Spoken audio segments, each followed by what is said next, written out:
Le bâtiment joue un rôle central dans notre quotidien. On y vit, on y travaille, et on y présente même des thèses en 180 secondes. Bref, on y passe en fait l'essentiel de notre existence. C'est d'ailleurs un peu la raison pour laquelle on lui en demande toujours plus. Il faut qu'il soit beau, fonctionnel, confortable, mais aussi il faut qu'il consomme très peu d'énergie, voire pas du tout, qu'il produise zéro déchet, zéro polluant pour préserver l'environnement, et surtout, il faut qu'il ne coûte pas trop cher, ni à construire, ni à entretenir. Et aujourd'hui, cerise sur le gâteau, le bâtiment fait lui aussi sa révolution numérique. Cette révolution, ça s'appelle le BIM, le Building Information Modeling, la modélisation des informations du bâtiment, si vous préférez. On construit en fait un bâtiment virtuel pour s'assurer que le bâtiment réel sera lui aussi beau, écolo et pas cher. Alors vous allez me dire, oui, c'est de la 3D, c'est joli mais on connaît. Mais le BIM, c'est beaucoup plus que de la 3D.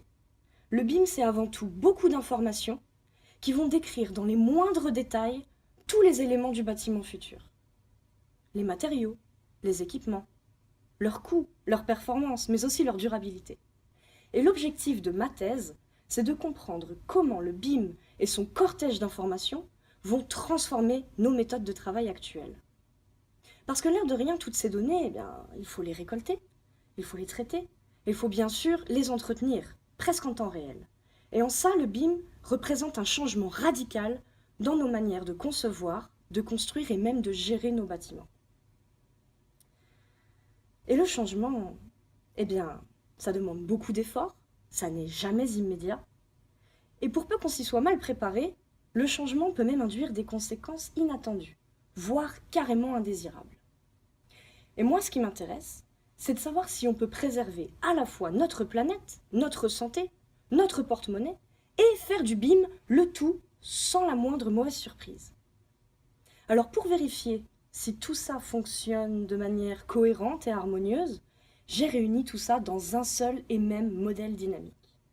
Ce modèle, il me permet de représenter la manière dont tous ces éléments agissent les uns avec les autres. J'obtiens alors un assemblage très hétérogène, une sorte de grande mosaïque, un véritable modèle hybride.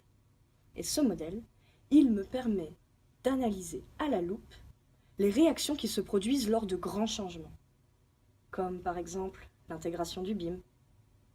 Parce que comprendre ce que nous apportera le BIM, c'est un premier pas pour comprendre comment construire dès demain des bâtiments dans lesquels vous aimerez vivre, travailler et peut-être même présenter votre thèse en 3 minutes.